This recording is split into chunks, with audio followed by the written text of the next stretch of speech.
वातावरण की शुद्धि होती है। ऐसे देवताओं के प्रति हमारा आपका कर्तव्य है कि उनके प्रति हमको आपको कुछ करना ही चाहिए।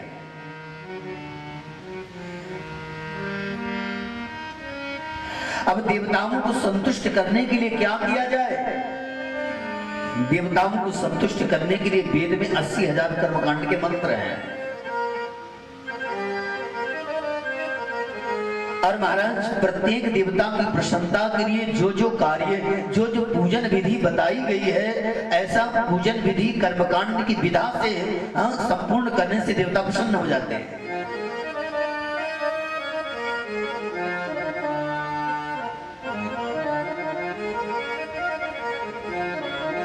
ग्राम में कई ऐसे ऐसे देव होते हैं जिनको साल भर में या कभी हमारे आपके घर सुंदर उत्सव पड़े तो हम आप उनको अर्पण कर दें और वो खुश हो जाते हैं।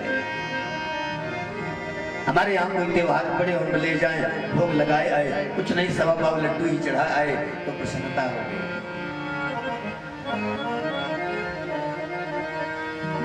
लेकिन वस्तुतः जो विधि है वो कर्मकांड युक्त है। कर्म बिल्कुल पूजा पाठ कर्मकांड में ही आता है। और कर्मकांड के महाराज 4 अंग होते हैं। पहला ध्यान, दूसरा पूजन, पहला ध्यान और दूसरा पूजन और फिर तीसरा अंग उसका आरती और चौथा स्तुति। जब ये 4 पूर्ण होते हैं तो देवताओं के प्रति हमारा कर्मकांड पूरा होता है। और ये जब हम देवों के लिए करते हैं तो देवता प्रसन्न होते हैं। और देवता यदि प्रसन्न नहीं होते तो क्या होता है जानते हो? दैविक बाधा आती है।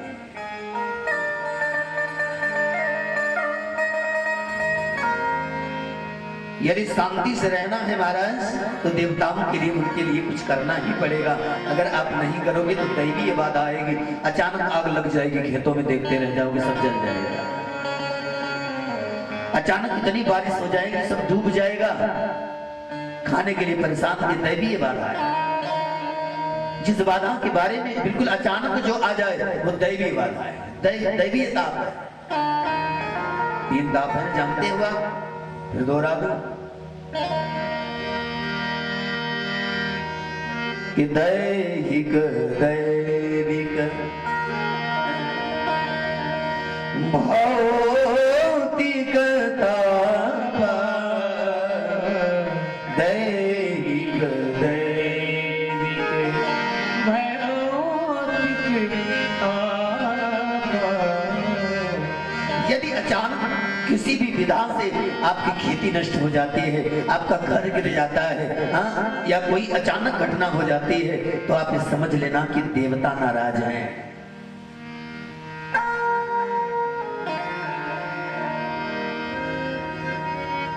फिर देवताओं के लिए यज्ञ की आवश्यकता है। देवताओं के लिए सुंदर कर्मकांड के माध्यम से उनका यजन करने की आवश्यकता है। देवताओं की पूजा कर देना और बस काम बन जाएगा। जो बाधाएं आती होंगी वो शांत हो जाएगी।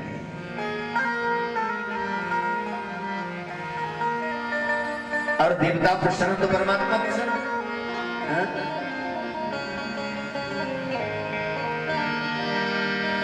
तो एवं चिन्त्य मया विष्णु कर्मकाण्डेन केशवः अश्राद्धैश्च पितरो देवा यज्ञयिष्यामि तथा। भगवान को प्राप्त करने के लिए जरूरी है कि सबसे पहले देवताओं को प्रसन्न करें और दूसरा प्राणियों के ऊपर पितृ ऋण है। आप कितने भी बड़े हो जाओ, कितने भी बड़े राजा क्यों न हो, कितने भी बड़े साधक क्यों न हो, लेकिन आपका कर्तव्य है कि जब तक शरीर है पितरों के लिए आपको कुछ न कुछ करना ही चाहिए।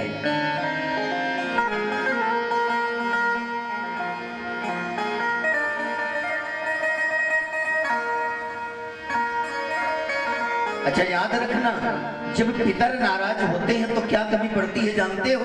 कैसे पहचानोगे कि पितर नाराज है? एक बड़ी सुंदर पहचान बता रहा हूं कि जब जीवन में भौतिक वस्तुओं की कमी पड़ने लगे तो समझ लेना कि पितरों का कोप है। घर में खाने का न हो पाए, पहनने का न हो पाए, सारी सुख सुविधा आपकी जाती रहे तो समझ लेना कि पितर नाराज है। कितनी भी कमाई आए और घर में कभी पूरा न पड़े। लोग कहते हैं ना महाराज हमारे तो कमाते बहुत हैं लेकिन पता नहीं लगता कहां चला जाता है। तो जब ऐसी अवस्था आ जाए तो समझ लेना कि पितर दोष है। और बड़ी अच्छी पहचान आपको बता दूं कि रात्रि में आप सो गए और सोते सोते अचानक आपकी नींद खुल गई और फिर नींद नहीं आ रही है तो समझ लेना पितर दोष है।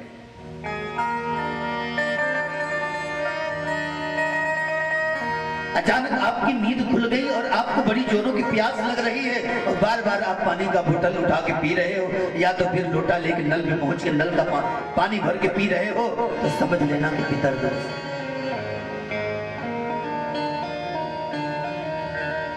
रात्रि को 12 बजे से 3 बजे के बीच में यदि आपको भूख लगती है और आप रोटी बनवा के खाते हो या तो रखा हुआ खाने लगते हो तो समझ लेना कि पितर दोष से त्रस्त होगा।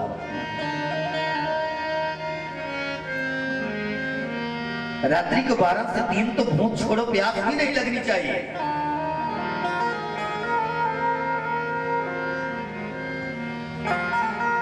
और जब ऐसी अवस्था में आप पितर दोष से अत्यंत संतप्त हो तो हमारे 12 पुराण में बड़ा सुंदर उपाय है कि बड़े प्यार से एक लोटे में जब प्यास लगे रात्रि को तो बड़े प्यार से एक लोटे में गाय का दूध डालना और ले जा करके बट वृक्ष में चढ़ा देना या तो पीपल के वृक्ष में चढ़ा देना और आपकी प्यास लगनी शांत हो जाएगी। पीपल में 52,000 ब्राह्मण देवता निवास करते हैं और महाराज बरगद में कुल 72,000 ब्राह्मण देवता निवास करते हैं। और ये जो पीपल बिल्व वृक्ष है ना ये पार्वती जी के आंसू हैं।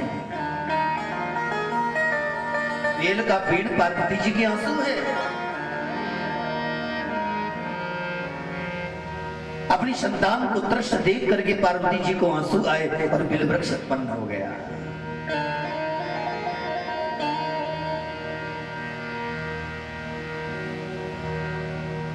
पितरों ने प्रार्थना की और स्तुति की बड़ी सुंदर तो माता ने पितरों को आशीर्वाद दिया कि जो बेल के वृक्ष में तुम्हारे नाम से जल चढ़ा देगा उसके पितर शांत हो जाएंगे तो उसके पितर बाधा पितर दोष समाप्त हो जाएगा।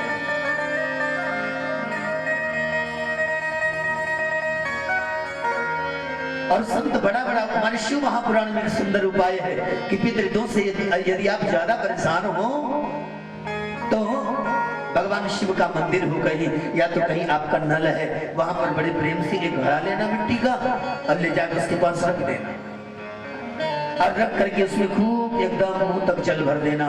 उसमें एक मुखी रुद्राक्ष डाल देना अथवा तो कोई भी जो आपके पास है वो डाल करके उसमें एक दाना चावल का डाल करके उसके बिल्कुल दाएं तरफ एक घी का दीपक दक्षिण दिशा में मुंह करके जला देना और उस कलश पर हाथ रख करके जो भी बाधा आपके जीवन में आ रही हो पितृदोष शांति के लिए पितरों से प्रार्थना करना और सारी रात वो दीपक जलता हुआ छोड़ देना।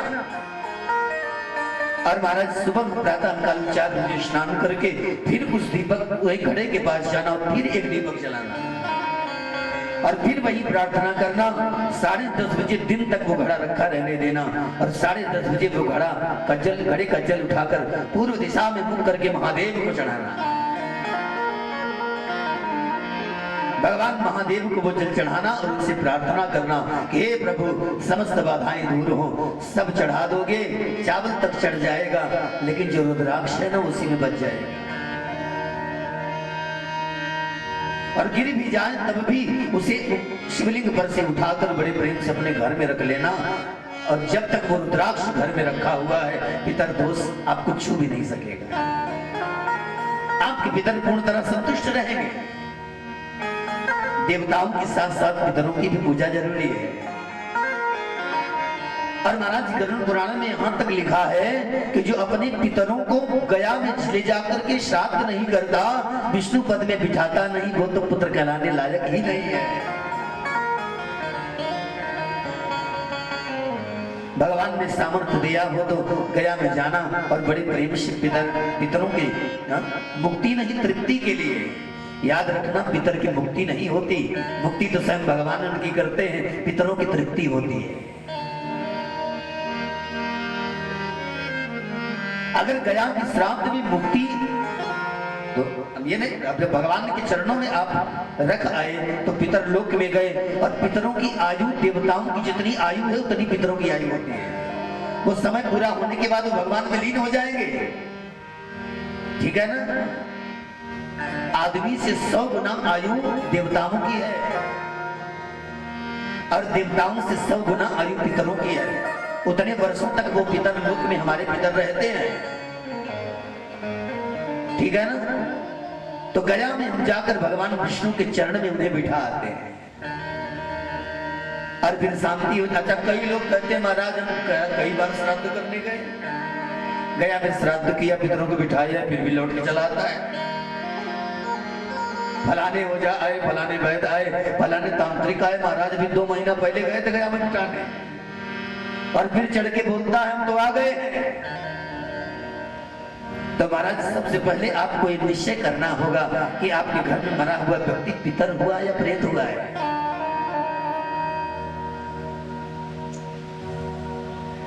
गया में श्राद्ध पिंडदान पितरों के लिए है, पितरों की तृप्ति के लिए है, प्रेतों की तृप्ति असंभव है। अगर प्रेतों की तृप्ति होती महाराज, तो भागवत में कथा आती है कि गोकर्ण जी ने पिंडदान किया धुंधकारी के नाम से, और एक नहीं कई बार दान किया, और लौट करके जब आए तो आंगन में लेटे थे, रात्रि को रोने की आवाज आती है, और उस समय गोकर्ण जी ने पूछा कि तुम कौन हो। बड़े सुंदर श्लोक में धुंधकारी कहते हैं, बोले अहम भ्राता त्वदीयोऽस्मि धुंधुकारी नामतः स्वकीयेनैव दोषेण ब्रह्मत्वं नासितं मया, ब्रह्मत्वं नासितं। अरे भैया, मैं आपका भाई धुंधकारी हूँ, प्रेत योनि में भटक रहा, देख गया जी में गया, श्राद्ध करके आया, यहाँ तीर्थ में, प्रभास क्षेत्र में, बद्रीनाथ में, हर जगह तीर्थ यात्रा में श्राद्ध करी आया, फिर भी तेरी मुक्ति नहीं हुई। बोले गया श्राद्धम सतेना मुक्तिरमेन भविष्यति। गया में एक नहीं सब श्राद्ध करी आओ, मेरी मुक्ति नहीं होगी, क्योंकि मैं पितर नहीं हूं, मैं प्रेत हूं।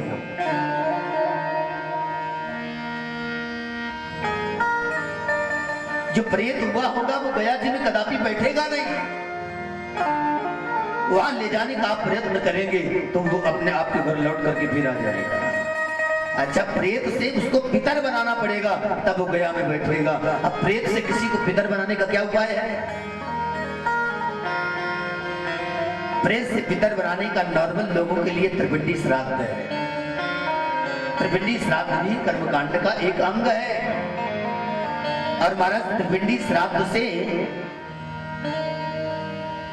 ब्राह्मण और क्षत्रिय के घर मरे हुए व्यक्ति को छोड़ करके सब जो है पितर हो जाते हैं। अच्छा, कई शास्त्रों में ऐसा भी न्याय है कि ये सब के लिए है त्रिपिंडी श्राद्ध, कुछ भी हो लेकिन त्रिपिंडी श्राद्ध होना चाहिए। दूसरा उपाय है सतचंडी ज्ञान। 2 सतचंडी, किसी के यहाँ प्रेत बहुत परेशान कर रहा हो तो 2 सतचंडी कराए और बड़े प्रेम से उस प्रेत का आवाहन करे तो वो प्रेत पितर के रूप में परिणित हो जाता है। और तीसरा उपाय है श्रीमद् देवी भागवत कथा। देवी भागवत इसीलिए बनाई ही गई है कि ब्रह्म की क्या कहते हैं, ब्रह्म पिशाचिनी आदि की मुक्ति के लिए देवी भागवत है। ब्रह्म से बहुत परेशान हो कोई और कहीं भी कोई उपाय काम न आ रहा हो तो श्रीमद देवी भागवत का आश्रय ले, ब्रह्म से उसको मुक्ति मिल जाएगी। अरे महाराज जब पितर बन जाएंगे तब जाके गया जी में श्राद्ध करोगे तो वहां बैठ जाएंगे भगवान विष्णु के चरणों में, और भगवान के विष्णु के चरणों में बैठ जाएंगे तो भगवान उन्हें अपने धाम में भेज देते हैं। अच्छा कुछ लोग कहते हैं महाराज हम गया में श्राद्ध कर ही आए, भागवत सुन के भंडारा भी कर लिया, तो क्या अब भी जरूरी है ये पानी देना और पिंडदान करना? हाँ बिल्कुल जरूरी है, क्योंकि पितरों की मैंने कहा ना तृप्ति हुई है, मुक्ति नहीं हुई है। मुक्ति तो उनके समय पे भगवान करेंगे उनको, लेकिन जब तक है, जब तक हम आप हैं तब तक हमको आपको भूख प्यास लगेगी। कोई हमारा आपकी हमारी आपकी संतान ले जाए हमको कहीं पेड़ के नीचे बिठाए अभी, हमारा आप तपस्या में मन लगा हुआ, लेकिन जब आंख खुलेगी तो भोजन करने का मन तो करेगा। या तो जिसके अधीन बिठा आएंगे वो कहेंगे कि आ जाइए आप भोजन पानी करिए, और भूख लगती है तो नॉर्मल बात है कि आदमी उसी के पास सबसे पहले जाता है जिसको जानता है।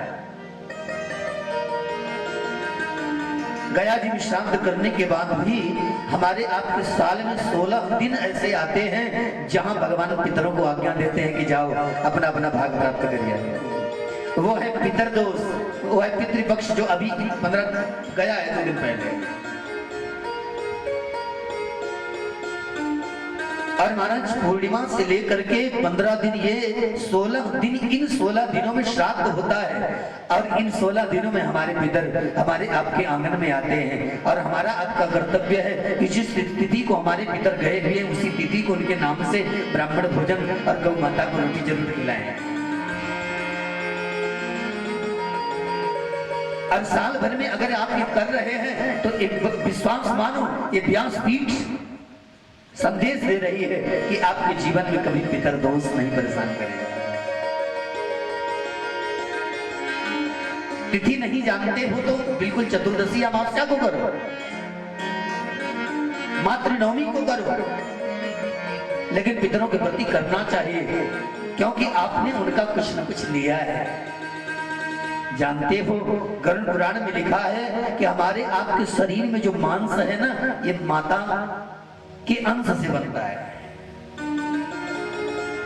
और हमारी आपकी जो हड्डियां हैं ये पिता के अंश से बनती हैं।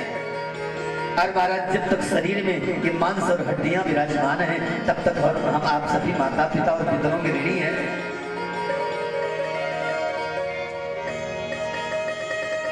अच्छा लोग कहते हैं बड़े बेटे और छोटे बेटे को श्राद्ध करना चाहिए, हम तो ये कहते हैं चलो आप जो कहो कहो, लेकिन मेरा जो कहना है कि बेटे आप भी हैं, आप भी ने बड़े और छोटे की तरह आपने भी हिस्सा लिया है।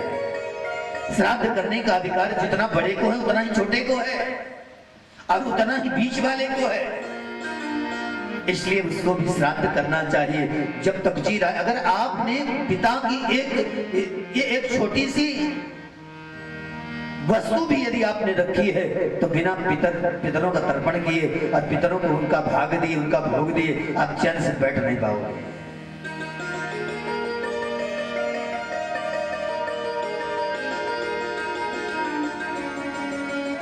तो श्राद्धैष पितरो देवा और यज्ञैष्यानि तथा जना, यज्ञैष्यानि तथा जना। और महाराज तीसरा ऋण है ऋषियों का, तीसरा ऋण है ऋषियों का। ऋषियों ने यज्ञ मार्ग हमको आपको सभी को बताया, ऋषियों ने शांति का परम मार्ग हमको आपको सबको बताया। ऋषियों ने एक परंपरा स्थापित की जिसके माध्यम से हम शुद्ध वातावरण में जी सकते हैं। ऋषियों ने हमको आपको आध्यात्मिक तरीका दिया जो हमारे आपके जीवन में आए तो जीवन जीने का आनंद आता है। ऋषियों ने हमको आपको सत्संग दिया है। कभी आप बैठकर एकांत में विचार करना कि जब सत्संग हमारे पास नहीं था तो हमारा जीवन कैसा था।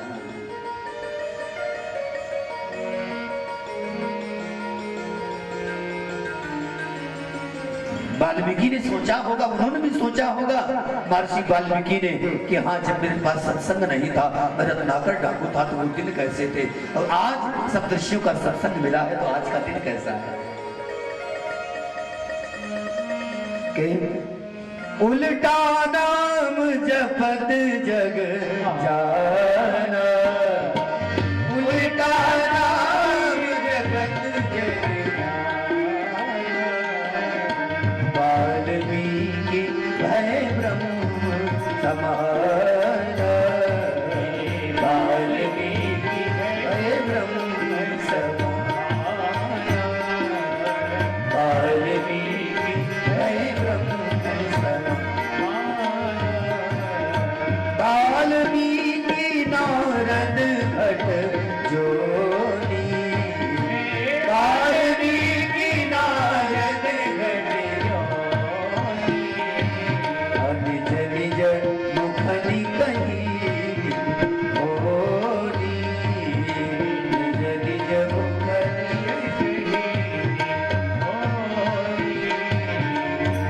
निज मुखनि कही होनी। अपने मुख से बयान किया कि जीवन में सत्संग आया तो क्या बना, वही रत्नाकर डाकू वाल्मीकि बन गया। तमाम पुरुषों की कृपा है कि जिन्होंने व्यवहारिक और आध्यात्मिक सत्संग दिया है। ऋषियों की कृपा है ये, हम आप सभी उनके ऋणी हैं, और ऋषियों की कृपा का भार उतारने के लिए जीवन में यज्ञ जरूरी है।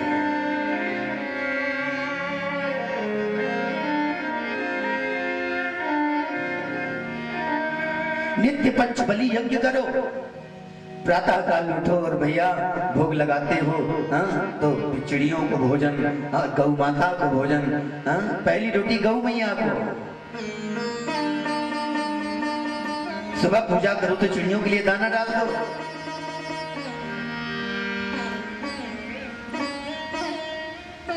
अतिथि को भोजन कराओ, अंतिम रोटी कुत्ते को दे दो, कौवे को थोड़ा उसका भाग दे दो, जो चावल इत्यादि आपके पास पके हैं घर में, छत पे या कहीं भी डाल दीजिए, कौवे खा लेंगे। ये पंचबली यज्ञ ऋषि ऋण से मुक्त होने के लिए है। और महाराज वैसे ऋण भी पंचबली यज्ञ से मुक्त होने के लिए ही है।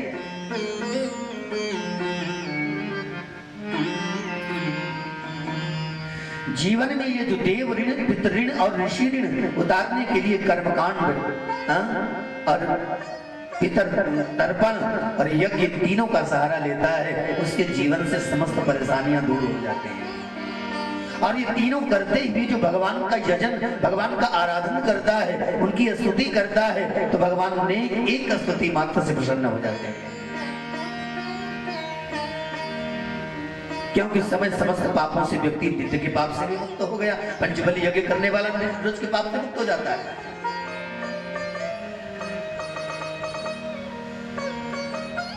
संतों ने कहा है भैया, ये जीवन चला जा रहा है, जीवन बड़ा अनमोल है। बड़ी सुंदर पंक्तियों में कहता हूँ, कहे जात हूँ और कहे बजाऊं ढोल, और श्वासा खाली जात है, तीन लोक का मोल। श्वासा खाली जात है, तीन लोक का मोल। आपकी श्वास है बाल्टी, और आपकी श्वास रूपी बाल्टी संसार रूपी कुएं में गिरकर डूब न जाए, इसीलिए इसको संभालो। संभालोगे किससे? भगवत प्रेम की रस्सी से इसे खींच लो अपनी। संसार सागर के कुएं में इसे डूबने मत दो, क्योंकि अंतकाल में केवल यही जो आप कर रहे हैं, यही सब साथ जाने वाला है और कुछ नहीं।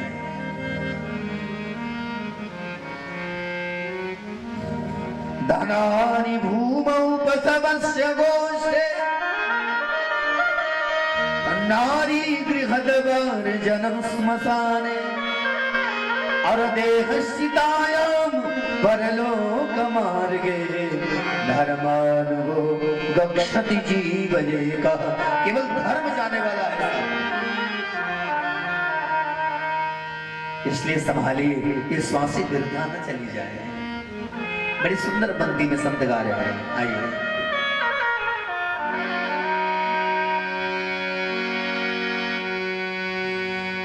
चली जा रही है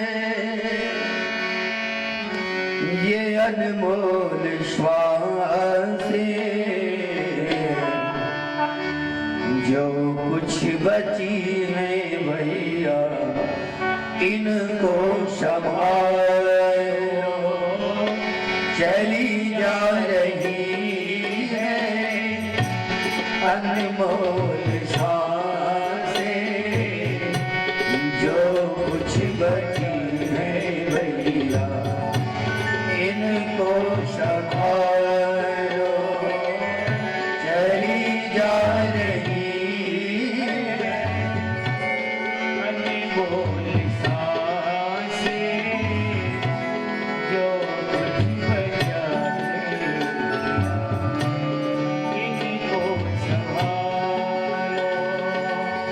चली जा रही है ये अनमोल श्वासें, चली जा रही है अनमोल श्वासें, जो कुछ बची है भैया इनको संभालो।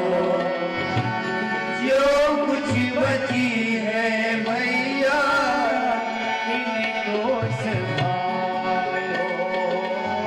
चली जा रही है ये अनमोल श्वासें, जो कुछ बची है भैया इनको संभालो।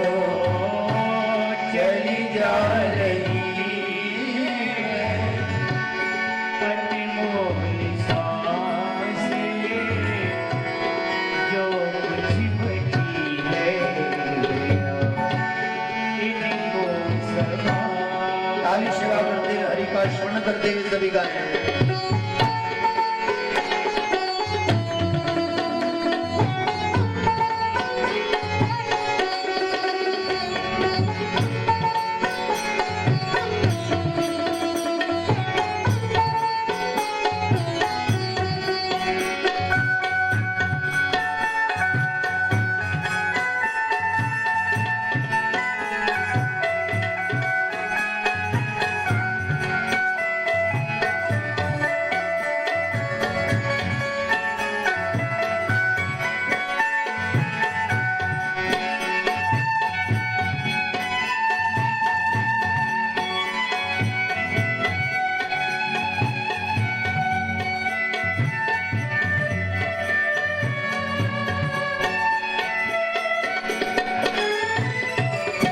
माता की तरफ में उनके लटके पड़े हुए हम और उन्हीं परमात्मा से प्रार्थना की, हे हरि मुझे इस गर्भ से बाहर निकालो। बाहर आने के बाद हम आपका भजन करेंगे और प्रयास करेंगे कि कभी इस गर्भ का महान दुख सहना न पड़े। आपका भजन करेंगे और इस महान दुख से मुक्त हो जाएंगे। जिन परमात्मा ने गर्भ में हमारी आपकी रक्षा की है, बड़े प्रेम से जिनकी कृपा से हमारा आपका जन्म हुआ है। संत कहते हैं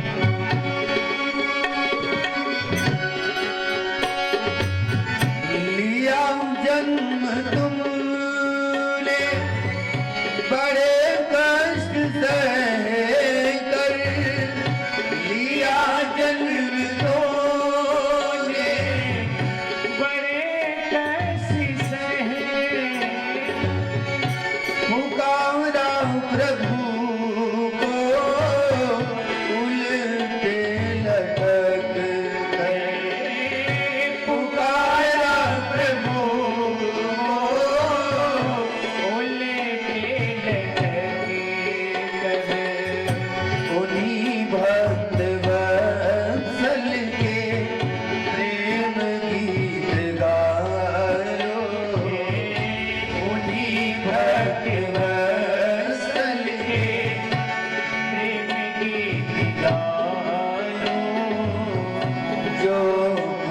बची है भैया इनको संभालो, जो कुछ बची है भैया इनको संभालो। चली जा रही है ये अनमोल श्वासें, चली जा रही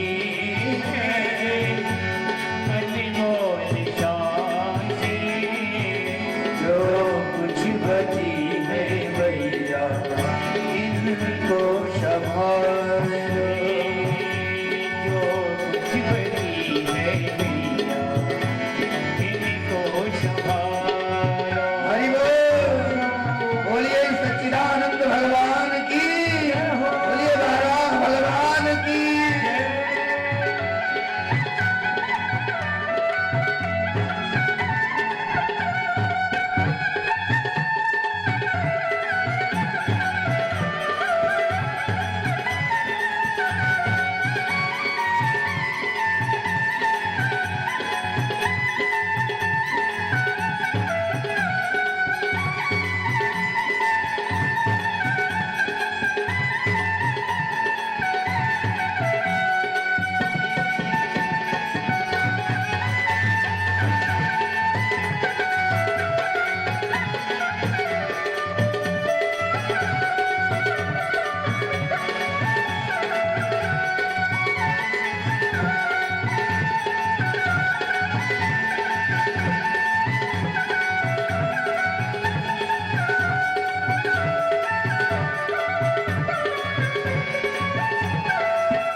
बचपन बिताया रुदन और हंसी में, पिया गोद मांगा ललक कर खुशी में, पिया गोद मांगा ललक कर खुशी में।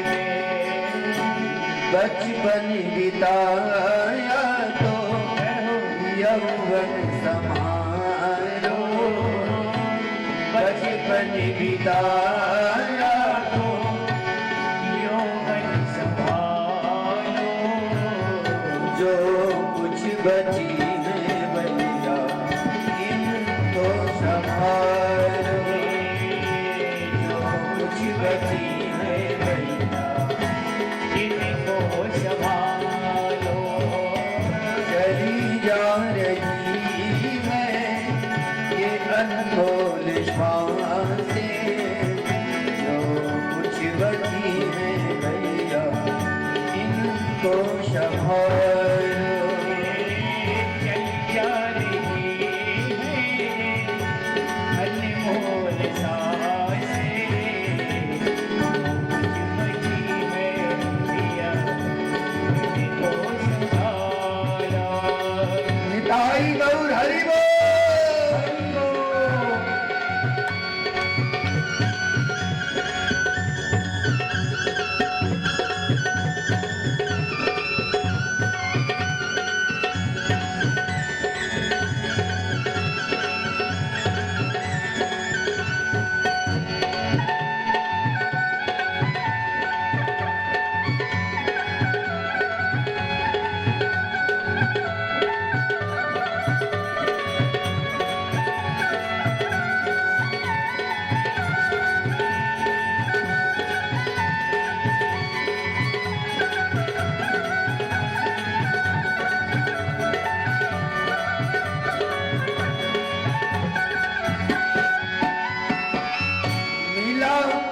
रतन सा जिसे चंद कहते, नीला तन रतन सा जिसे चंद कहते,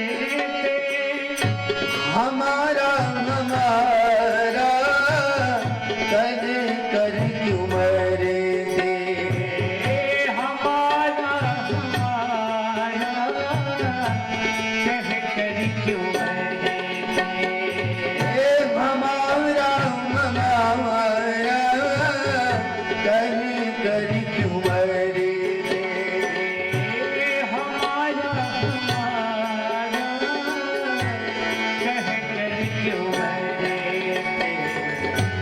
ध्यान करो, जब शरीर के द्वारा उत्पन्न किया गया रिश्ता, शरीर के द्वारा उत्पन्न की गई वस्तु, कमाई गई वस्तु हमारी आपकी नहीं है, तो ये शरीर हमारा आपका कैसे हो सकता है?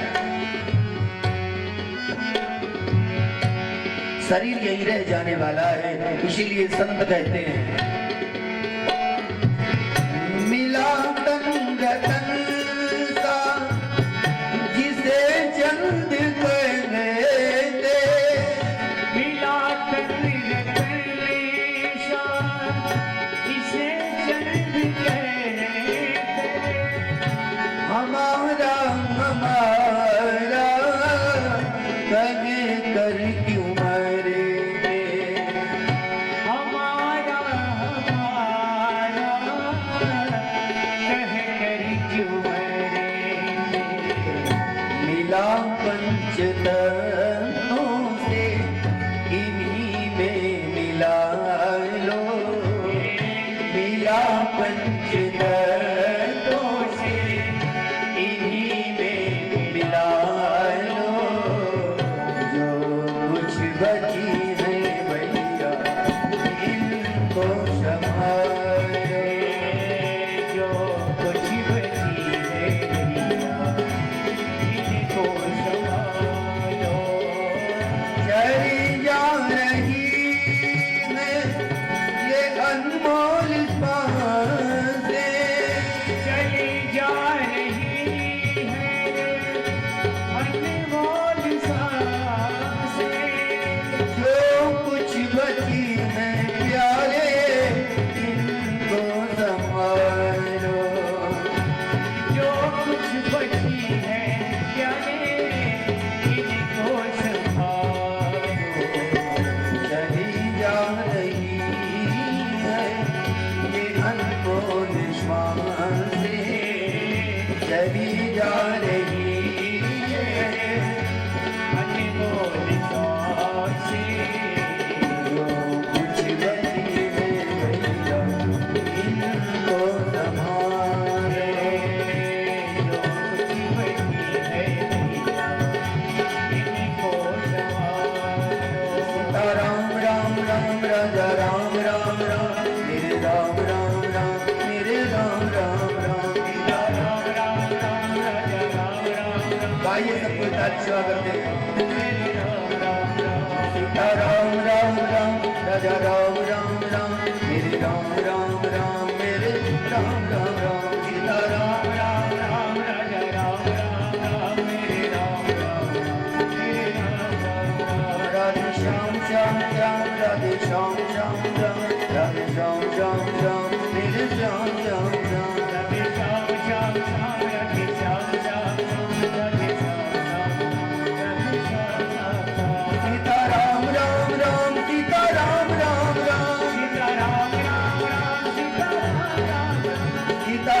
राम राम सीता राम राम राम सीता राम राम राम सीता राम राम राम सीता राम राम राजा राम राम राम राजा राम राम राम राजा राम राम राम राजा राम राम। हे राधे श्याम श्याम श्याम राधे श्याम श्याम श्याम राधे श्याम श्याम श्याम राधे श्याम श्याम श्याम राधे श्याम श्याम श्याम राधे श्याम श्याम श्याम राधे श्याम श्याम राधे श्याम श्याम श्याम। राधे श्याम श्याम श्याम राधे श्याम श्याम श्याम राधे श्याम श्याम श्याम राधे श्याम श्याम श्याम राधे श्याम श्याम श्याम राधे श्याम श्याम श्याम राधे श्याम श्याम राधे श्याम श्याम।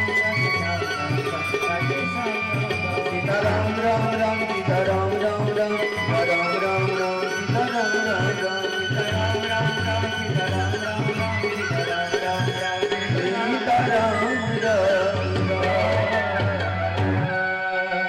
चली जा रही है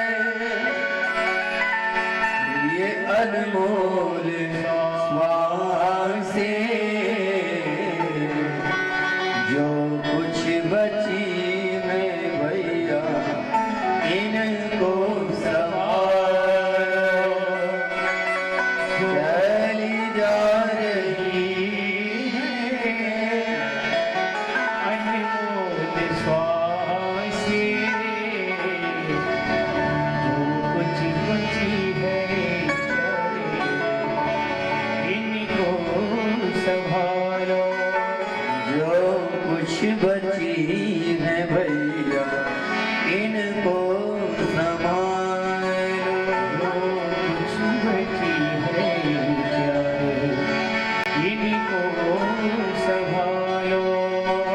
ये श्वास से जा रही है, इनकी रक्षा करनी है और रक्षा केवल हरिनाम कर सकता है।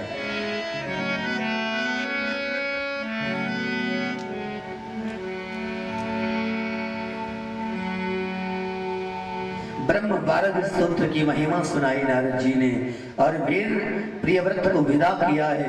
प्रियव्रत अपने पुत्रों को राज्य दे करके वन में क्या बद्री विशाल तीर्थ गए और वहां जाकर उसी ब्रह्म बारह स्तोत्र के माध्यम से पहले तो पितरों का तर्पण किया और कर्मकांड इत्यादि से भगवान की पूजा और फिर यजन से ऋषियों को संतुष्ट किया और फिर उन्होंने ब्रह्म बारह स्तोत्र से परमात्मा की स्तुति की।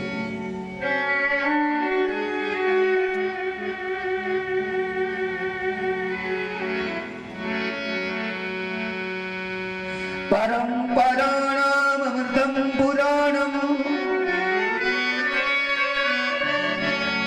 पारंपरम विष्णुमनंत वीर्यम परंपराणाम अमृतम पुराणम अमृतम पुराणम पारंपरम विष्णुमनंत वीर्यम नमामि नित्यं पुरुषं पुराणं परायणं पारगतं पराणां परायणं पारगतं पराणां। जो सृष्टि से परे है, इंद्रियों से परे है, जो है कि नहीं, इन सूक्ष्म इंद्रियों से जिन्हें देखा नहीं जा सकता, जो अमृत तुल्य है, उसे पान करने से जीव अमर हो जाता है। उसे ग्रहण करने से, हृदय में धारण करने से जीव अमर हो जाता है। उसका नाम जिसे मिल जाए वो अमर हो जाता है। हमारे पंजाब में एक पंजाबी सिख लोग कहते हैं ना, तुसी अमृत चख लिया, आपने अमृत चख लिया अर्थात नाम दीक्षा हो गई आपकी कि नहीं। तो उसका नाम अमृत है, उसका रूप अमृत है।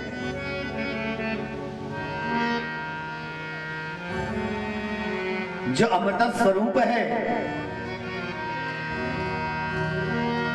और महाराज परम विष्णु अनंत वीर, जो अनंत वीर है, विष्णु है, ऐसे ऐसे परमात्मा को नारद जी ने प्रणाम किया और फिर उनका अनुकरण करके वो प्रणाम करते हैं। कौन? महाराज प्रियव्रत। प्रभु का सुंदर स्तोत्र गा करके 9 श्लोकों का और बड़े आनंद से परम पद प्रदान किया है, परम पद प्राप्त किया है।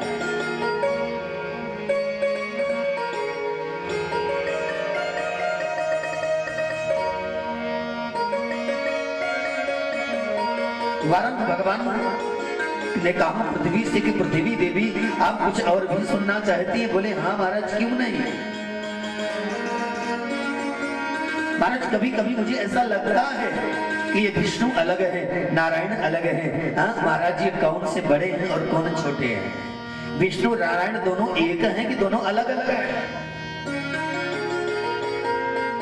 महाराज बार बार ये सवाल मेरे हृदय में प्रकट होता है, हम चित्त में घूमता है, बोलना चाहते हैं, हम पूछना चाहते हैं, लेकिन आज तक कोई अधिकारी मिला नहीं। और आज आपके साथ संवाद हो रहा है, 12 भगवान के साथ संवाद हो रहा है, तो हम आपसे पूछ रहे हैं कि दोनों अलग या एक है। इनमें सनातन परमात्मा कौन है? विष्णु है कि नारायण है? महाराज बताने की कृपा करें।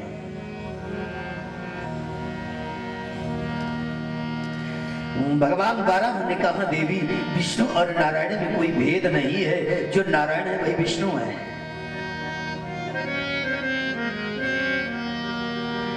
एक शेष सैया पर क्षीरसागर में लेटा हुआ दिख सकता है और एक गरुड़ पर सवार वैकुंठ में दिख सकता है, लेकिन दोनों एक ही ज्योति है। एक ज्योति द्विधा रूपम, ज्योति एक है दोनों, और ज्योति दो दिखती है लेकिन दोनों एक है। एक ज्योति के दो रूप।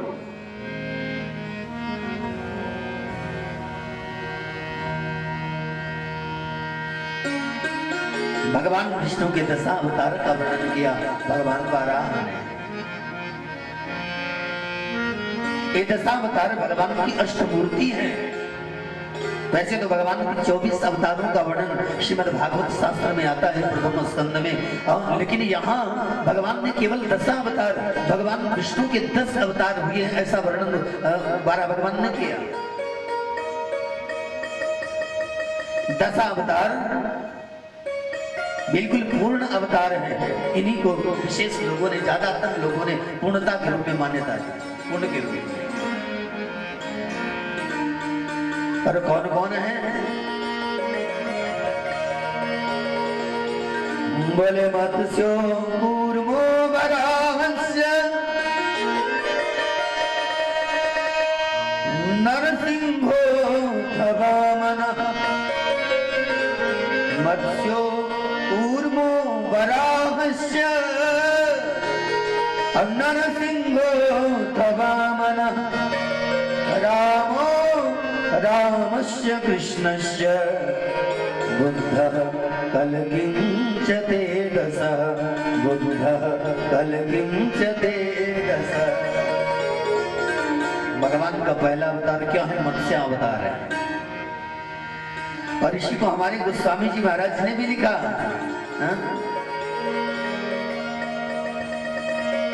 इसे दशावतार की चर्चा मोटे की मानस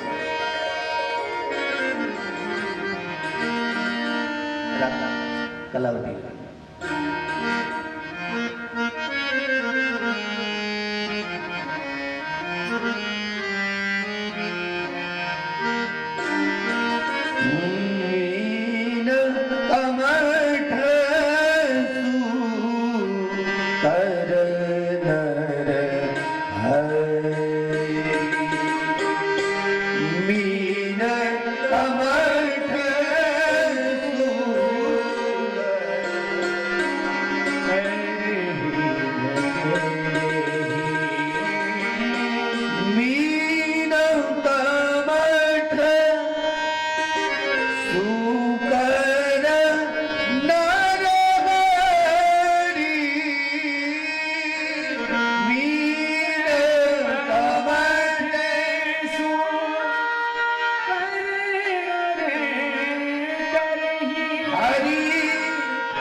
राम और दूसरे कृष्ण 10 अवतार, अथवा तो 8 ये और 9वें बुद्ध और 10वें कल्कि, 10 अवतार का वर्णन। तो पहला अवतार कौन है? पहला अवतार भगवान मीना अवतार अर्थात मत्स्य अवतार।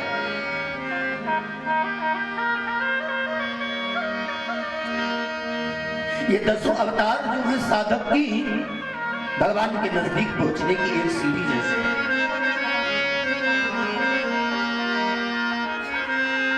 यदि आपको परमात्मा तक पहुंचना है तो सबसे पहले आपके भीतर मीना अवतार का, मत्स्य अवतार के गुण आने चाहिए।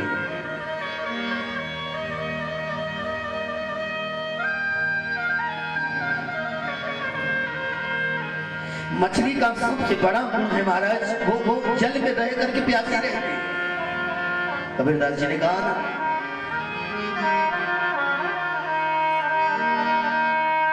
मोही सुनी सुनी आवत बासी, क्योंकि जल बीच मीन पियासी। जल में रहते हुए भी वो प्यासी रहते हैं। मत्स्य अवतार का सबसे बड़ा गुण, कितनी भी साधना करो, 24 घंटे आपका भजन हो, लेकिन फिर भी आपको लगे कि मैंने कुछ न किया, तो समझ लेना आपके हृदय में भगवान मत्स्य प्रकट हो गए।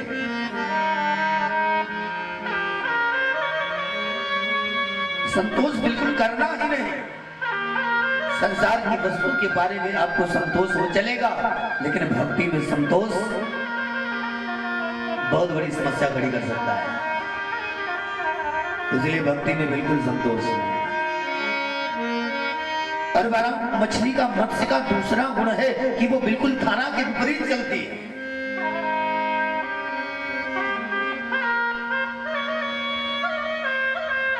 कभी आपने धारा इधर से आ रही है तो मछली को इधर जाते नहीं देखा होगा। बिल्कुल भंवरों वाली गति, भंवर जैसे विपरीत चलता है वैसे ही वो मछली भी विपरीत चलती है। साधना की पद से आपको पीछे ढकलने वाली लाखों समस्या रूपी धारा आए, लेकिन आप उनका सम्मान करते, उसका सामना करते हुए आगे बढ़ते रहे। ये मत्स्यावतार का दूसरा, कितनी भी विपत्ति आवे, शरीर थका हो, पीड़ा में हो, आज फिर कहता हूं, मैंने अपने चौहान जी को कभी थके नहीं देखा है। हमको तो कभी कभी लगता है कि भगवान अगर इनकी जगह हम हो जाएं तो 10 दिन में राम नाम सत्य हो जाएगा। निरंतर चलते रहना, एक कार्य खत्म हुआ दूसरा शुरू हो जाना, दूसरा खत्म हुआ तीसरा शुरू हो जाना है। ये मत्स्यावतार का लक्षण है महाराज। कभी थकान न महसूस हो तो समझ लेना कि मत्स्य भगवान भीतर प्रकट हो गए। आपके भीतर दशावतार में एक अवतार हो गया।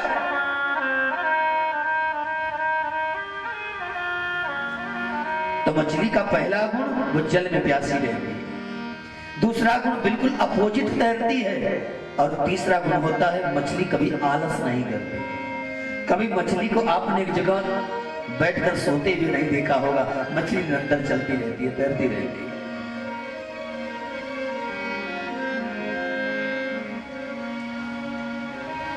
भगवान जिस पर कृपा करते हैं, जो उनका सच्चा साधक है, वो कभी बैठता नहीं, विश्राम नहीं।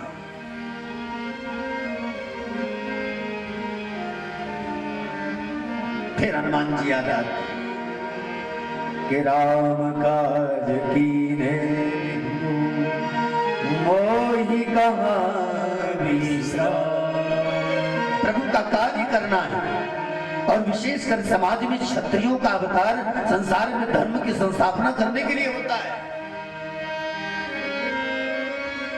और जब महाराज क्षत्रिय ही भोग विलास में मस्त होकर के धर्म के पथ को भूल जाए तो फिर कहां धर्म होगा और कौन उस धर्म के रास्ते पर चलेगा। और चलेगा भी तो उसकी रक्षा कैसे हो पाएगी, क्योंकि क्षत्रिय तो विलासी हो गया है। और जब क्षत्रिय विलासी हो जाएगा तो धर्म की रक्षा बिल्कुल खत्म ना। ये धर्म बचाने वाला कौन है? क्षत्रिय कुल में उत्पन्न हुए उस व्यक्ति का, उस मनुष्य का परम कर्तव्य है कि स्वयं जागे और सबको जगाए।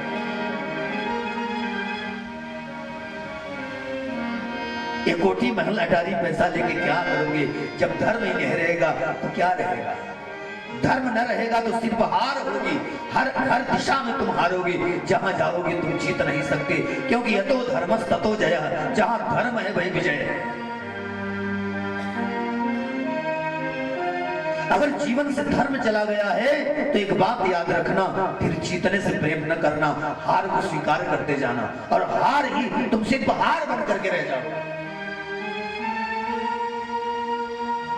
एक हारा हुआ व्यक्ति न तो जी सकता है और न मर सकता है। धर्म छोड़ा जिसने, वो किम कर्तव्य विमूढ़ हो गया कि मैं जीऊं या मरूं, समझ में आता ही नहीं। इसलिए धर्म का त्याग कभी नहीं करना है। धर्म की स्थापना ब्राह्मण करे, धर्म की रक्षा क्षत्रिय करे, धर्म का प्रचार वैश्य करे, और धर्म का पूर्णतः सब वर्णों को साथ लेकर के शूद्र वर्ण करे, तो फिर क्या कहना, संसार में बिल्कुल परमात्मा का राज्य हो जाएगा।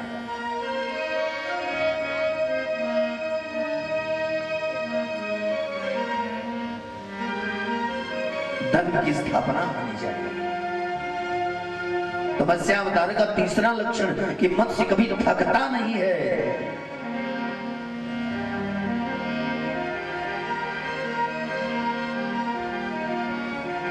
और सबसे इंपॉर्टेंट चौथा लक्षण क्या है कि वो जल से अलग एक क्षण भी नहीं रह सकता है।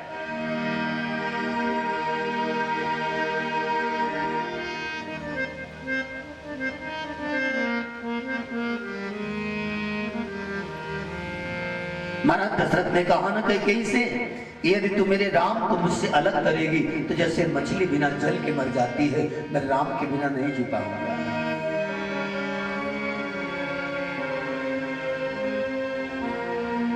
जैसे मणि के बिना सर्प नहीं जी पाता है, मैं बिल्कुल जी नहीं पाऊंगा। तो मुझसे अलग ना कर।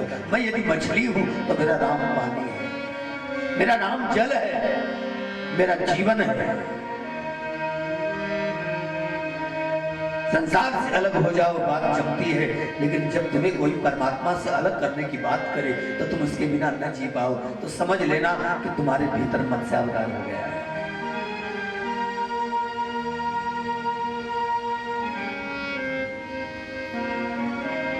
मत्स्यो कूर्मस्य वराहस्य, दूसरा अवतार है कूर्मा अवतार, कक्षपा अवतार। कक्षप की पीठ बड़ी मजबूत होती है, बड़ी से बड़ी बाधा आ जाए उसके पीठ पर, लेकिन उसके प्राण नहीं निकल सकते, उतनी मजबूत होती है तो ट्रक तक के भार को झेल जाता है। अरे मंदराचल पर्वत का भार झेल गई तो फिर हम क्या करें।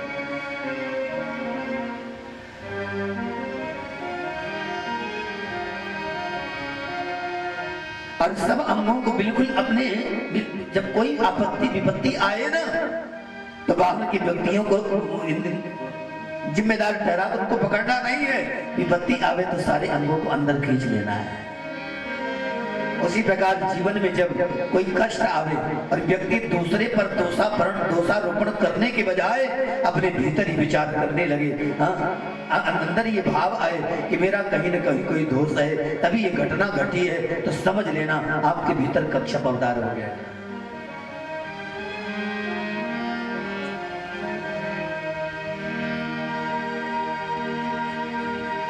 मत्स्यो कूर्मस्य वराहस्य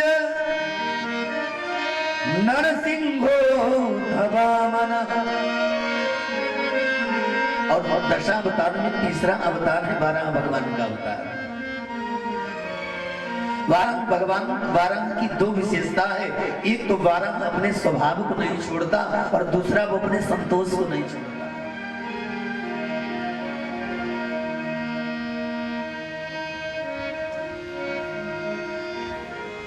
वराह को आपने देखा होगा कि बस उसको जहां गंदा हो वहीं रहना है तो रहना है। आप बिल्कुल सोने का बिस्तर लगा दीजिए तब भी वहां नहीं रहेगा। सोने की चादर बिछा दो, कह दो आप महाराज याद ना। वराह का स्वभाव है, अर्थात जहां आपको परमात्मा की कृपा से मिला बस उसी में मस्त रहो, है कि नहीं। साफ सीधे शब्दों में एक शब्द जो प्राप्त है वही पर्याप्त है। वाराह भगवान का मुख्य सूत्र यही है, जो प्राप्त है वही पर्याप्त है। जितना तुम्हें मिल जा रहा है उसी में भगवान की कृपा समझो और उसी में मस्त रहो। काम का विनाश करने के लिए संतोष बड़ा आवश्यक है। वाराह अवतार संतोषा अवतार है और गोस्वामी जी कहते हैं कि बिनु संतोष न काम न साई। बिना संतोष के काम मरता नहीं। और जहां काम तहां राम नहीं, और जहां राम नहीं काम, तुलसी कबहू की रही सके रवि रजनी एक।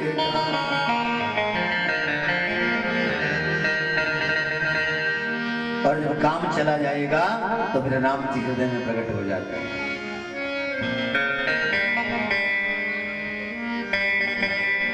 बिनु संतोष न काम न साही, काम यछत सुख सपने हुनाही। काम के रहते सपने में भी सुख नहीं। काम मतलब केवल स्त्री से संबंधित नहीं, काम का मतलब होता है इच्छा। काम का मतलब होता है कामना। और जब तक कामना जीवित है तब तक सपने में भी सुख नहीं प्राप्त हो सकता। कामना को मारना है तो जीवन में संतोष ले आना पड़ेगा। संतोष आएगा तभी काम जाएगा। तो तीसरा अवतार है वाराह अवतार। और हमारा चौथा अवतार है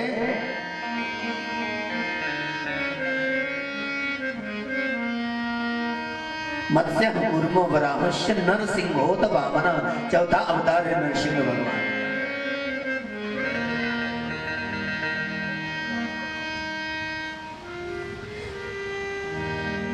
जो कभी कभी ऐसा लगे कि इतना कठोर है कि इस व्यक्ति को हमारे साथ नहीं होना चाहिए, और कभी कभी लगे कि नहीं ये व्यक्ति बड़ा अच्छा है, हाँ इसी से मेरे साथ रहना चाहिए। किसी एक व्यक्ति को देखकर ये दो भाव प्रकट हो तो समझ लेना कि भीतर नरसिंह का अवतार हो गया। बाहर से भगवान नरसिंह एकदम कठोर दिखाई दे रहे हैं, है कि नहीं? जिस समय भगवान प्रकट हुए और उन्होंने हिरण्यकश्यप को पकड़ा और घर की राजमहल की देहली पर बैठकर अपने जंघा पर हिरण्यकश्यप को रखा और चीर दिया है हिरण्यकश्यप की छाती को परमात्मा ने, और फिर आंख निकाल करके बिल्कुल उसके साथ खेलते हुए पूरे राजमहल में घूमने लगे हैं, घोर से घनात करते हुए सारा ब्रह्मांड कर गया।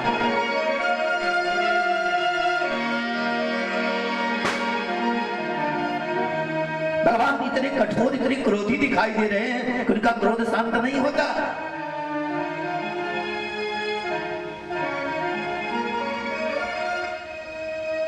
भागवत में लिखा है प्रेषितांस्त्री देवै, देवताओं की प्रेरणा से लक्ष्मी जी पधारे भगवान का क्रोध शांत करने के लिए।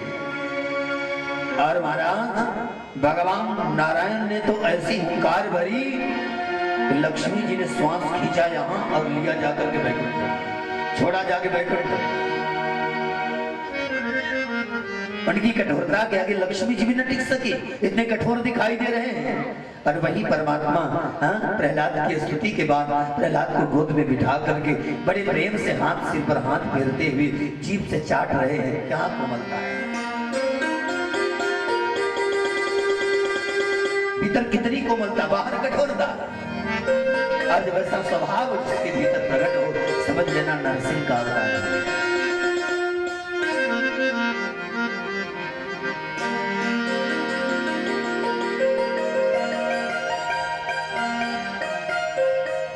मत्स्यः कूर्मो वराहस्य नरसिंहो वामनः। पांचवा अवतार है वामन भगवान। 10 अवतार में 5वां अवतार वामन भगवान का है। और वामन भगवान दिखते छोटे हैं लेकिन हैं बहुत बड़े। आप कितने भी बड़ी बलशाली क्यों न हो जाओ, कितने बड़े ज्ञानी क्यों न हो जाओ, लेकिन आप कभी अपने ज्ञान और बल को बेमतलब प्रदर्शित न करना। लेकिन जब जरूरत पड़े तभी उसका विस्तार करो। और ऐसी भावना, ऐसा बल, ऐसी सोच जब आपके भीतर आ जाए तो समझ लेना कि हृदय में वामन भगवान प्रकट हो गए। प्रेम से बोलिए वामन भगवान की जय।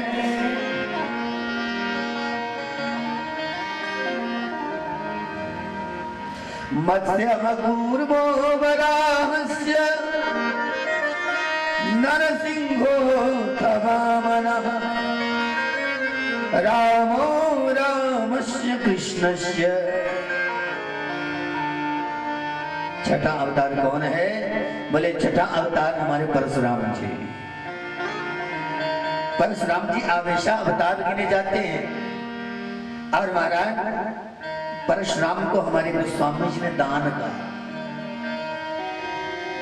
परशुराम दान की स्वरूप है, क्योंकि 21 बार नए वंशियों के क्षत्रियों का विनाश किया बिल्कुल, और उसके बाद जो पृथ्वी बची उसे ब्राह्मणों को उन्होंने दान दिया।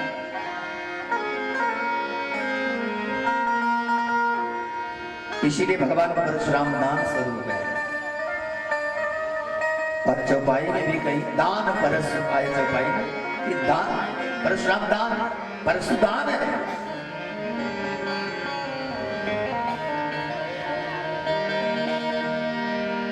जीवन में जब बिल्कुल उत्तरोत्तर पात्र चुनकर दान देने की इच्छा बार बार होने लगे और कितना भी दे करके तृप्ति न हो तो समझ लेना हृदय में बारा परशुराम भगवान प्रकट हो गए।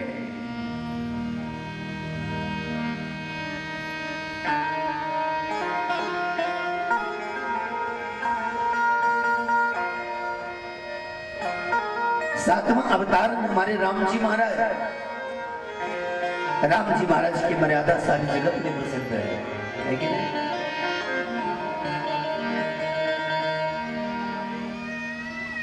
न लोक धर्म की और न तो वैष्णव धर्म की, और इसी तरह से अनेक धर्म हैं कि पुत्र धर्म, पत्नी धर्म, पिता धर्म, हाँ? और सबसे बड़ा परम धर्म है।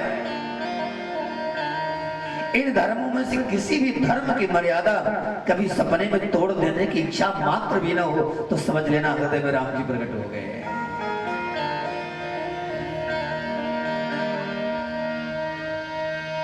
जिस समय आपका स्वभाव आपके दुश्मन को भी शांति प्रदान करने लगे, आपके दुश्मन को भी आनंद देने लगे, हाँ?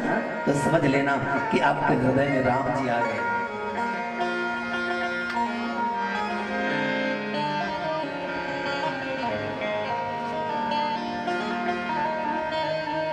हम राम जी के राम जी हमारे, हमें राम जी के राम जी हमारे हैं। हम राम जी के राम जी हमारे हैं। हम राम जी के राम जी हमारे। हमें राम जी के राम जी हमारे। वो तो मेरी नैनों के तारे में, वो तो मेरे नैनों के तारे हैं। हम सब के नयन सितारे में, हम सब के नयन सितारे हैं। क्या एक बात बताओ, इसमें से कौन कौन राम जी का है? हाथ ऊंचा करो। अरे तो राम जी के हो तो हाथ ऊंचा करे रहो। विजयी विश्व तिरंगा प्यारा झंडा ऊंचा रहे हमारा। देश का झंडा और धर्मों का झंडा ऊंचा ही होना चाहिए। और बड़े प्रेम से ताली सेवा करते हुए हम राम जी के राम जी हमारे। हमें राम जी के राम जी हमारे हैं।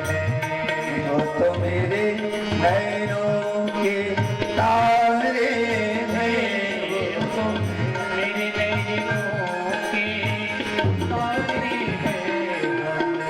राम जी के राम जी हमारे। हमें राम जी के राम जी हमारे हैं। हम राम जी के राम जी हमारे। हमें राम जी के राम जी हमारे हैं। राम पतित पावन करुणामय, राम पतित पावन करुणामय।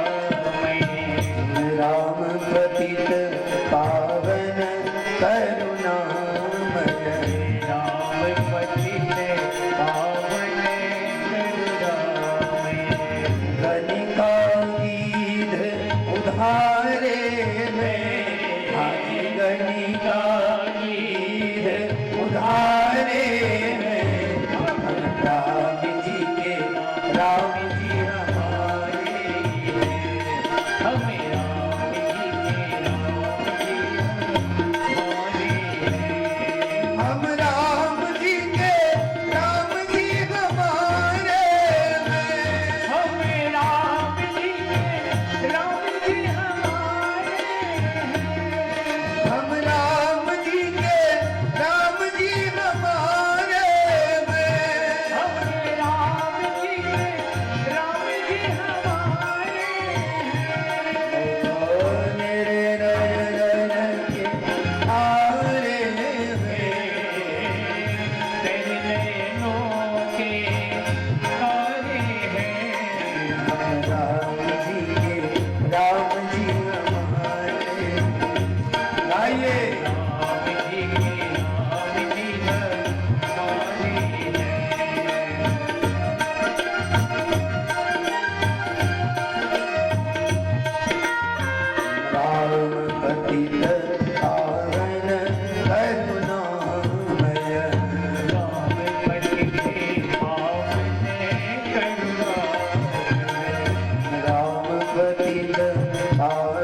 अत्यंत परेशान हो, देख उपाय और है क्या?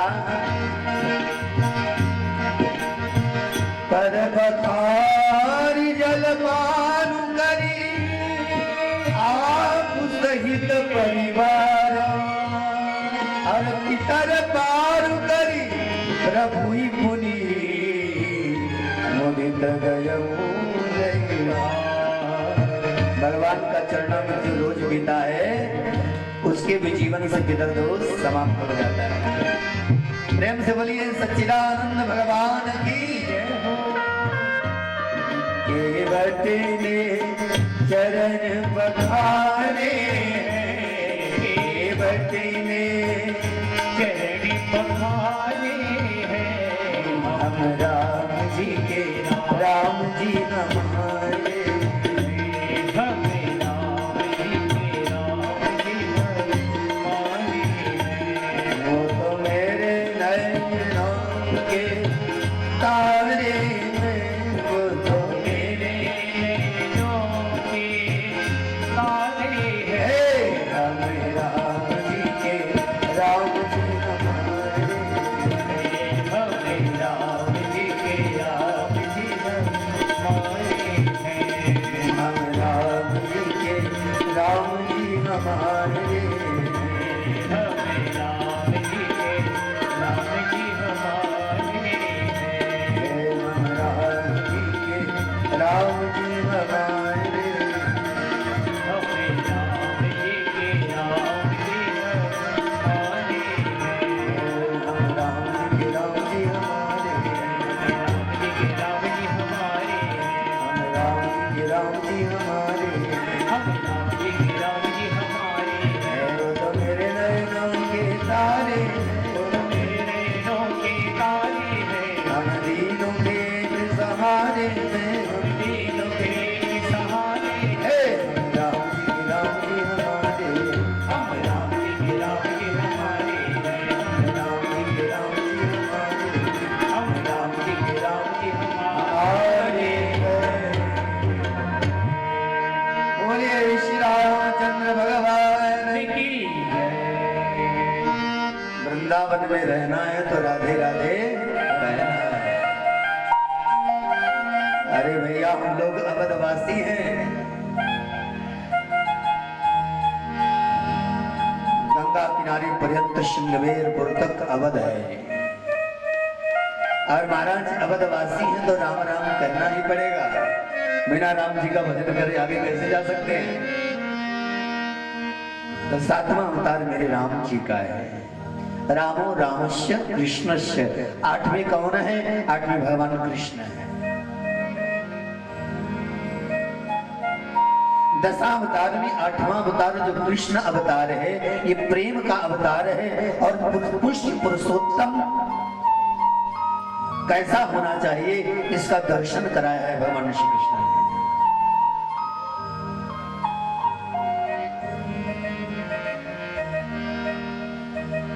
आपके जीवन में केवल एकमात्र एक स्थान पर ही नहीं, तो जीवन के प्रत्येक रिश्ते पर या अथवा तो प्रत्येक स्थान पर हर एक जगह आपका प्रेम प्रकट होना चाहिए। ये कृष्णावतार का लक्ष्य है। यहां तक कि कृष्णावतार जो है ये आज्ञा देता है कि यदि आप किसी को मारते हो भी तो मारने में भी प्रेम होना चाहिए। हम किसी को मारने तो मारे तो छोड़ने के लिए नहीं, उसे मारे तो पकड़ने के लिए मारने। जैसे हम अपने बच्चों को मारते हैं, बच्चों को मारते हैं तो हमारे आपके भीतर प्रेम होता है, लेकिन हम आप अगर दुश्मन को मारते हैं तो प्रेम नहीं होता, वहां भी होता है कि भागे जाए यहाँ से। ऐसे मार मारे में कभी दिखाई नहीं देगा, है कि नहीं? लेकिन भगवान श्री कृष्ण ने दुश्मनों को मारा तो उनको तार दिया। हाँ? यही तो अंतर है जीवों की मार और परमात्मा की मार में।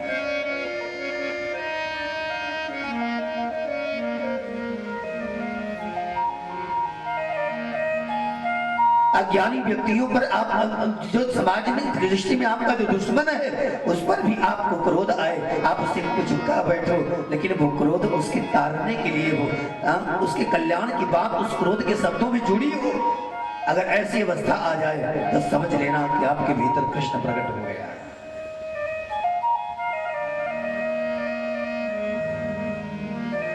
दशा अवतार में 9वां अवतार है भगवान बुद्ध का।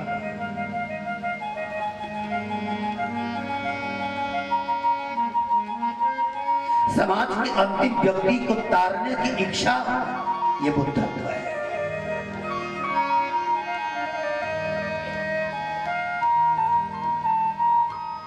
तुम्हारी करुणा बरसे तो करुणा का एकमात्र उच्च कोठी पर रहने वाला, अटारी पर रहने वाला बड़ा व्यक्ति न हो।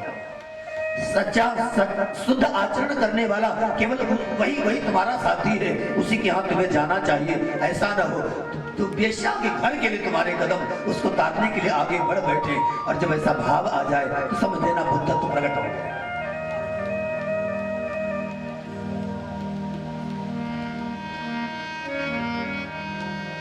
आनंद ने पूछा कि मैं बेश्या के घर जाऊं, उसने मुझे चौमासे में रहने के लिए निमंत्रण दिया है। हमारा भगवान बुद्ध कहता है कि जा, चला जा, 4 महीने वहां रह करके आ, क्योंकि तू जाएगा तो वो तरेगी। वास्तव में सत्संग की आवश्यकता तो उसको है जिसका जीवन विकृत हो गया है। बनने वाले को तो है ही, क्योंकि देखो परमात्मा की भक्ति और वो श्रद्धा जो है उसके प्रति वो एक दीपक है।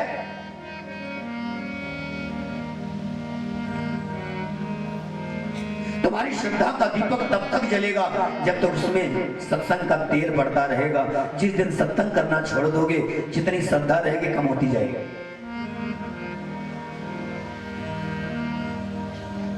श्रद्धावान को, भक्तिवान को सत्संग की आवश्यकता है, लेकिन उसके साथ साथ सत्संग की सबसे ज्यादा आवश्यकता उसको है जिसका जीवन बिगड़ गया है। समाज की दृष्टि में जो एकदम गिरा हुआ है, वास्तविक अर्थ में सत्संग उसको चाहिए, क्या उसे बाहर निकलना। और भगवान बुद्ध ने ये किया, अपनी करुणा का प्रसाद हर एक अंतिम व्यक्ति तक बांटा, जहां तक पहुंचा पाना संभव नहीं था, और जहां तक पहुंचा पाना समाज की दृष्टि में अपराध था, वहां भगवान बुद्ध ने पहुंचाया। हर एक पर तुम्हारी दया का भाव बड़ा है तो समझ लेना बुद्ध तो प्रकट हो गया।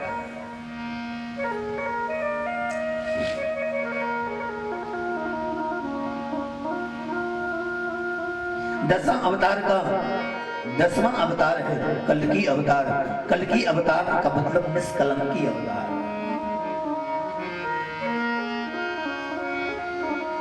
कल्कि अवतार का मतलब अकलंकी अवतार। आपका जीवन कलंक युक्त न हो, ऐसी दिशा में आपको करना चाहिए। सब कुछ करते बिल्कुल बुद्ध के बाद कल्कि आता है कि तुम समाज के ऐसे व्यक्तियों को स्वीकार करो जहां कलंक लगने का डर है। समाज तुम्हें कितना भी कलंकी बनाए, कितना भी कलंकी कहे, लेकिन तुम भीतर से अपने आप को कलंकी न बना देना, अकलंक रहना। और जब ऐसा भाव आ जाए तो कल्कि अवतार हो गया। ये भगवान के 10वां अवतार है।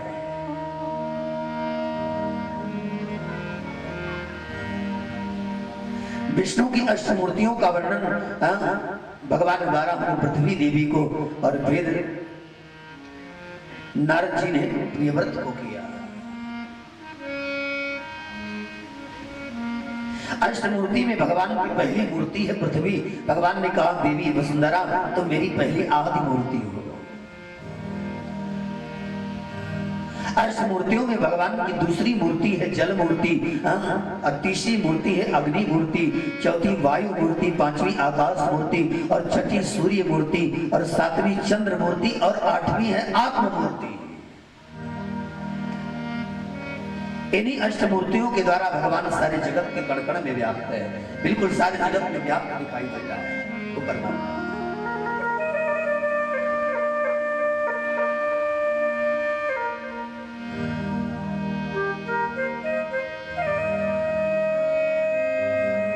पंचतत्व उसकी मूर्ति है, और पंच तत्वों के माध्यम से वो हर जगह एकदम सब में मिला हुआ दिखाई देता है, सब में व्याप्त दिखाई देता है।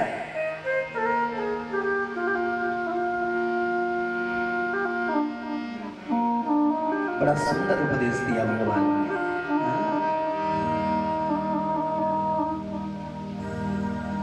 तो महाराज प्रियव्रत ये कर्मकांड और पितर तर्पण और यज्ञ इत्यादि करके भगवान की प्रत्यक्ष मूर्तियों का चिंतन करते करते ये विश्व मूर्ति का चिंतन करते करते भगवान में विलीन हो गए। नारायण ने कहा देवी ये जगत में जो कुछ भी दिखाई दे रहा है वो सब मेरी मूर्ति ही तो है।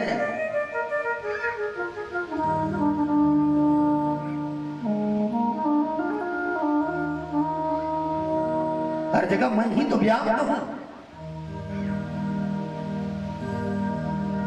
पृथ्वी देवी ने कहा कि हे प्रभु आपकी साधना कैसे की जाए जिससे सहज रूप में आप प्राप्त हो जाए। कर्म से ज्ञान प्राप्त होता है या मोक्ष प्राप्त होता है ये बताने की कृपा करें। भगवान नारायण ने कहा देवी जो प्रश्न तुम हमसे कर रही हो यही प्रश्न एक बार बृहस्पति से रैव मुनि ने किया।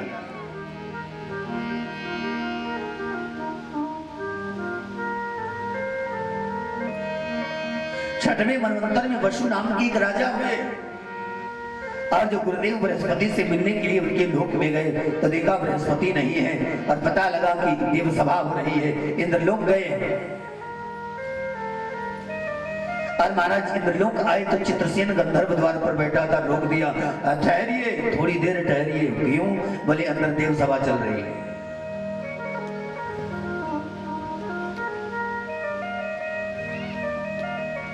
उतने में रैव मुनि पधारे और महाराज रैव मुनि पधारे तो उन्होंने उनको भी उन्होंने रोक दिया।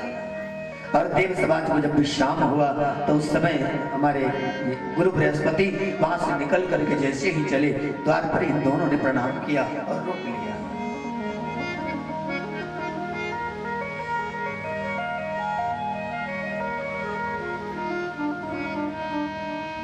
क्योंकि गुरु की कृपा के बिना कुछ संभव नहीं है। जब तक गुरु की कृपा न हो तब तक समझ लो कि सर्वव्यापक परमात्मा का दर्शन नहीं हो सकता।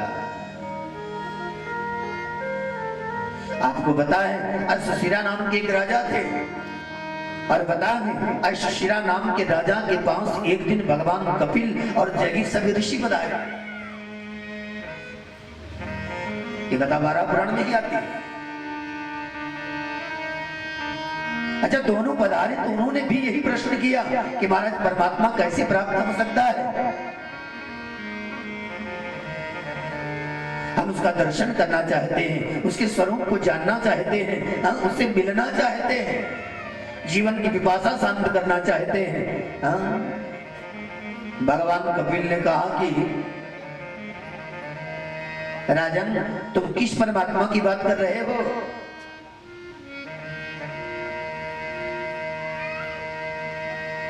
बोले महाराज वो परमात्मा जो 4 भुजाओं वाला है मैं उसकी बात कर रहा हूँ। बोले कृष्ण विष्णु की बात? हम भी तो साक्षात नारायण हैं, तो मेरी बात कर रहे हो किसी और की बात? बोले आप नारायण।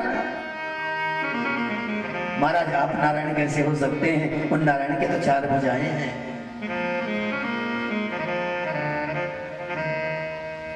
उसी समय नारायण कपिल भगवान चतुर्भुजा स्वरूप में प्रकट हो गए और हमारे जय सब विजित हो गरुण बन गए। गरुण पर सवार भगवान ने दर्शन दिया। प्रेम से बोलिए आनंद कंद सच्चिदानंद भगवान की।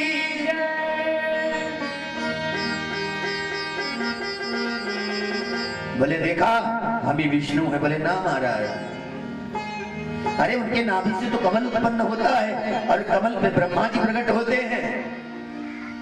तत्क्षण भगवान कपिल नारायण बन गए, शेष शैया पर लेटे हैं, नाभि से कमल और उस पर जैगी सब ब्रह्मा बन करके प्रकट हो गए ब्रह्मा के रूप में। बोले अब देखा विश्वास हुआ कि मैं ही विष्णु? बोले ना महाराज अभी विश्वास नहीं हुआ कि आप ही विष्णु हैं। अरे विष्णु की नाभि कमल पर से जो ब्रह्मा प्रकट होते हैं उनकी गोद में भगवान रुद्र प्रकट होते हैं। रुद्र तो दिखाई दिए नहीं। इतने में फिर देखा ब्रह्मा जी की नाभि, भगवान की नाभि कमल से ब्रह्मा और ब्रह्मा की गोद में जैगी सभ्य ही भगवान रुद्र बनकर प्रकट हो गए। प्रेम से बोलिए सच्चिदानंद भगवान की जय।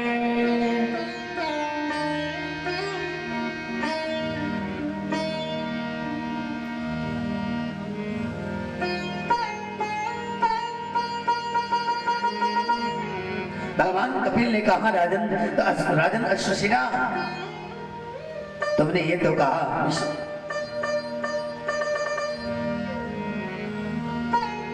तुमने यही कहा ना कि भगवान कैसे प्राप्त होते हैं, कौन उनकी मूर्ति है, कैसे उनका दर्शन किया जाए। तो मेरी बात सुनो। बोले भवानां तुम्हयं कुर्यात् यथा सर्वमगतो हरिः नान्यं तं सदृशं भूतम् यदि भावेन सेव्यते, यदि भावेन सेव्यते।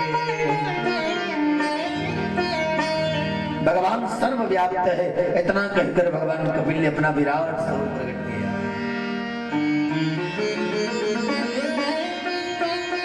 और कहा राजन देखो, मैं सारे जगत में व्याप्त हूँ और सारा जगत मुझ में ही व्याप्त है। सारा जगत मेरा स्वरूप है और मैं ही जगत का स्वरूप हूँ।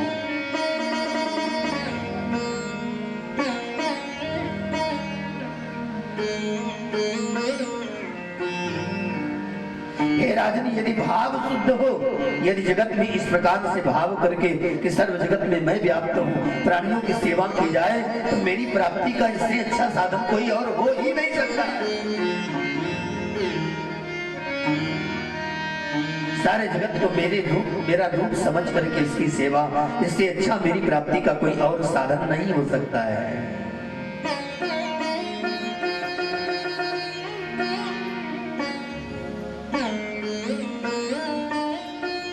तो राजा वसु ने और रैव्य ऋषि ने कहा बृहस्पति से कि महाराज सर्वव्यापी परमात्मा का दर्शन किस प्रकार किया जाए। कि महाराज क्या कर्म से वो परमात्मा, कर्म से मोक्ष प्राप्त होता है कि ज्ञान प्राप्त होता है। मैं तो ब्रह्मलोक में आया था, यहाँ देवलोक ब्रह्मलोक में आया इसीलिए कि आपका दर्शन करूंगा और आपसे प्रश्न करूंगा और उसका जवाब दूंगा। तो महाराज कृपा करके बताने की कृपा करें कि आखिर में मेरा जो सौभाग्य है, मेरा जो वो कैसे कर्म से जगेगा। मुझे ज्ञान कर्म से, मेरे कर्म जो मैं कर्म कर रहा हूँ उस कर्म से मुझे ज्ञान मिलेगा या मोक्ष मिलने वाला है। अच्छा, बड़ी आनंद और मजे की बात यह है कि जो दो पधारे हैं महाराज वसु तो कर्म प्रधान राजा है, वो कर्म कांड पर विश्वास करते हैं और जो ऋषि रैव्य है वो यज्ञ यजन पर विश्वास करते हैं। अब उनका ये वो प्रश्न कि यज्ञ से मोक्ष प्राप्त हो सकता है कि नहीं।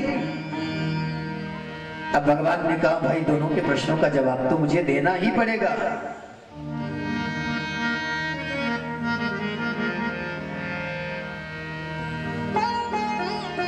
भगवान थोड़ी देर मौन रहे महाराज और मौन रह करके फिर बोले कि हे राजन, जीवन में यदि कर्म हो और वो कर्म कुल के अनुकूल हो, और महाराज कुल के अनुकूल किया गया वो जो कर्म है वो भगवत अर्पण बुद्धि से किया जाए तो ऐसा कर्म भगवान का दर्शन करा देता है, अर्थात मोक्ष पद प्राप्त करा देता है। अच्छा, जरूरी ये नहीं है कि हम आप जिस कर्म को अच्छा समझते हैं, किसी के प्रति प्राणियों का जीवन बचाना जो है वो मोक्ष पद हो सकता है, मोक्ष प्राप्ति का कारण हो सकता है, और किसी के लिए प्राणियों का जीवन बचाना नहीं, उनके लिए मारना मोक्ष का कारण हो जाता है। क्योंकि उन्होंने अपने जीवन में जो कर्म किया वो भगवान अर्पण बुद्धि से वो कर्म किया है। और महाराज जो निर्लेप होकर के कर्म करता है तो ऐसे निर्लेप ये भाव रख करके कि मैं करने वाला नहीं, करने कराने वाला परमात्मा है, तो उस समय निर्लेप स्थिति में जो कर्म करे तो कर्म करने का फल कर्म करने वालों को भोगना नहीं पड़ता, चाहे वो शुभ कर्म हो और चाहे अशुभ कर्म हो। भगवान गीता में भी कहते हैं न लिप्यन्ते माम कर्मा, मैं कर्मों में कभी लिप्त नहीं होता। किसी को मारने वाले कर्म मुझे दुख नहीं दे सकते और किसी को बचाने वाले कर्म मुझे सुख नहीं दे सकते, क्योंकि मैं अहम भाव से नहीं, मैं आत्म बुद्धि से, अर्पण बुद्धि से कर्म करता हूं।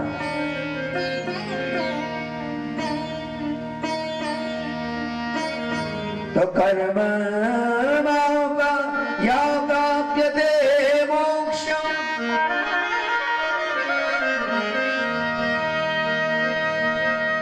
ज्ञानम च अभावया, कि कर्म से ज्ञान प्राप्त होता है कि मोक्ष प्राप्त होता है, मैं तुम्हें बताने वाला हूं।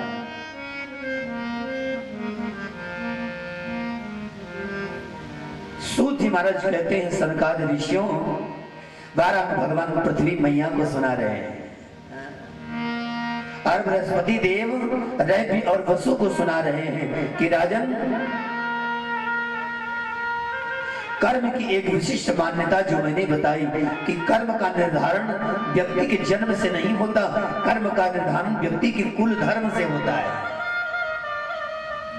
जिसने प्राणी ने जिस कुल में जन्म लिया है उस कुल के मुताबिक उसका धर्म निर्धारित होता है, और जो भी धर्म हो वो अगर अर्पण बुद्धि से किया जाए तो भगवान प्रकट हो जाते हैं। संयमन ब्राह्मण और लुब्धक शिकारी की कथा सुनाए।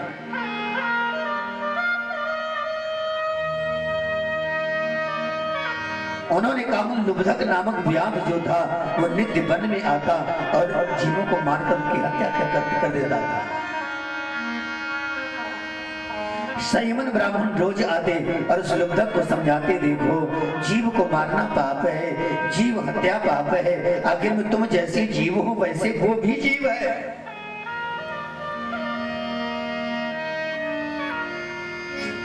लुब्धक शिकारी ने कहा महाराज जीव हत्या आपके लिए पाप हो सकती है, लेकिन जीव हत्या मेरे लिए पाप नहीं है, क्योंकि मैं तो व्याध हूँ, मेरे कुल में तो तृषा शांत करने का एक यही नियम और यही हमारा धर्म है।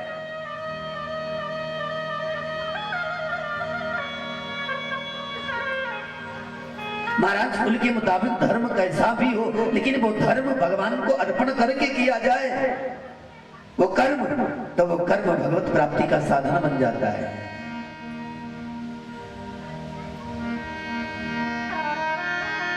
ऋषि बार बार समझाते हैं कि तुम पापी बनोगे, और एक दिन तो जब उसने मृग की हत्या की तो संयमन ब्राह्मण पहुंच गए। लुब्धक व्याध क्या किया तुमने, आखिर में आज एक जान और फिर ले ली। भले महाराज जो मैं कर रहा हूं सही कर रहा हूं, आप अपने कर्म का पालन कीजिए, कर्म अपना कर्म करिए, मैं अपना कर्म कर रहा हूं।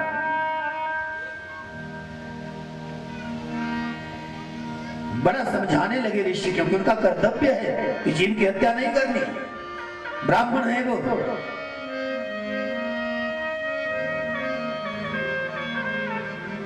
दौड़ा दौड़ा गया, एक लोहे की जाली ले आया और लुब्धक व्याध थोड़ी सी ऊंचाई तो मिट्टी के दो ढेले लिए और इसे रख करके जाली उसके ऊपर रख दिया, और संयमन ब्राह्मण को कहता है कि जाओ इसके नीचे आग जला दो।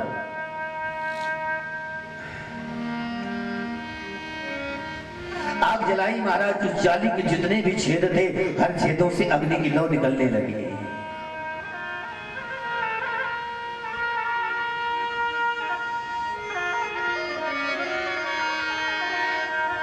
लुब्धक व्याध ने कहा कि जितनी लौ निकल रही है, अब बताओ इसमें से हम किसमें अपना मांस भुनकर